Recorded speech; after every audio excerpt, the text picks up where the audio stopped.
ಆತ್ಮೀಯ ಹೇ ಸೀತಾರಾಮ್ ವೀಕ್ಷಕರೇ, ನಾನು ನಿಮ್ಮವ ಎಂ.ಐ. ಅಥವಾ ಮಲ್ಲಪ್ಪ ಜೋತ್ ಅವರು. ಆದ್ಮೇಲೆ ರಾಜ್ಯ ರಾಜಕೀಯ ಆರ್ಥಿಕ ಸ್ಥಿತಿ ಪ್ರತಿಯೊಂದು ಗೊಂದಲ ಹಿಡಿತಾ ಇದೇನು ಅಂತ.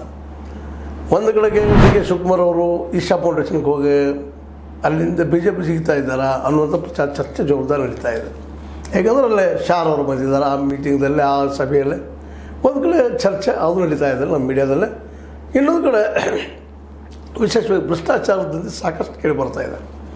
ಭ್ರಷ್ಟಾಚಾರದ ಆರೋಪಗಳು ಮೇಲೆ ಕೇಳಿ ಬರ್ತಾ ಇದ್ದವು. ಅದರಲ್ಲೂ ಕೃಪಾ ಅಂತ ನಿಮ್ಗೆ ಗೊತ್ತಿರೋ ಕುಮಾರ ಕೃಪಾದಲ್ಲೇ ಅತಿಥಿ ಗೃಹದಲ್ಲೇ ಸಾಕಷ್ಟು ಭ್ರಷ್ಟಾಚಾರ ನಡೀತಾ ಇದೆ ಅಂತ ವರದಿಗಳು ಬರ್ತಾ ಇದ್ದಾವೆ.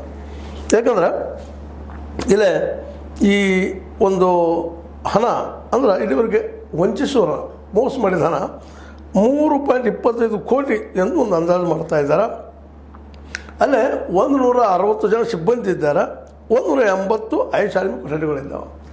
ಇವೆಲ್ಲ ಯಾಕಪ್ಪ ಅಂದರೆ ಬಂದ ಅತಿಥಿಗಳಿಗೆ ಉಳಿದವರಿಗೆ ಉಳ್ಕೊಳ್ಳಿಕ್ಕೆ ಮಾಡಲಿಕ್ಕೆ ಇರುವಂಥದ್ದು. ಅದಕ್ಕೆ ಅದರದೇ ಅಂಥ ಸಿಬ್ಬಂದಿ ಅದು. ಆ ಸಿಬ್ಬಂದಿ ಪೇಮೆಂಟು ಕೆಲವ್ರು ಬಿಟ್ಟು ಹೋದವರು, ಇದ್ದವರು ಅವ್ರ ಪೇಮೆಂಟು ಮಾಡಿದ್ದಾರೆ, ಇಲ್ದವ್ರು ಪೇಮೆಂಟ್ ಮಾಡಿದ್ದಾರೆ ಅಂತ ಆರೋಪಗಳು ಬರ್ತಾ ಇದ್ದಾವೆ. ಒಟ್ಟಲ್ಲಿ ಇಡೀ ಆಡಳಿತದ ಮೇಲೆ ಹಿಡುತ್ತಾ ತಿಕ್ಕಂಗಾಗಿದೆ.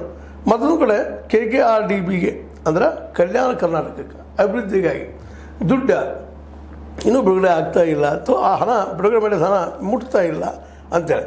ಯಾಕಂದರೆ 5,000 ಕೋಟಿ ರೂಪಾಯಿ ಮೊತ್ತ ಕ್ರಿಯಾ ಯೋಜನೆ ರೂಪಿಸಲು ಅನುಮತಿ ನೀಡಿದೆ. ಆದರೆ ಆರ್ಥಿಕ ವರ್ಷದ ಅಂತ್ಯದವರೆಗೂ ಅದರಿಂದ ಏನಪ್ಪ ಅಂದ್ರೆ ನಯಾ ಪೈಸೆ ಬಿಡುಗಡೆ ಆಗಿಲ್ಲ ಅಂತೇಳಿ. ಕ್ರಿಯಾ ಯೋಜನೆಗೆ 5,000 ಕೋಟಿ ರೂಪಾಯಿ ಖರ್ಚು ಮಾಡೋದಕ್ಕೆ ಇಟ್ಟಿದ್ರು ಕಲ್ಯಾಣ ಕರ್ನಾಟಕ. ಅದಕ್ಕಿನ್ನೂ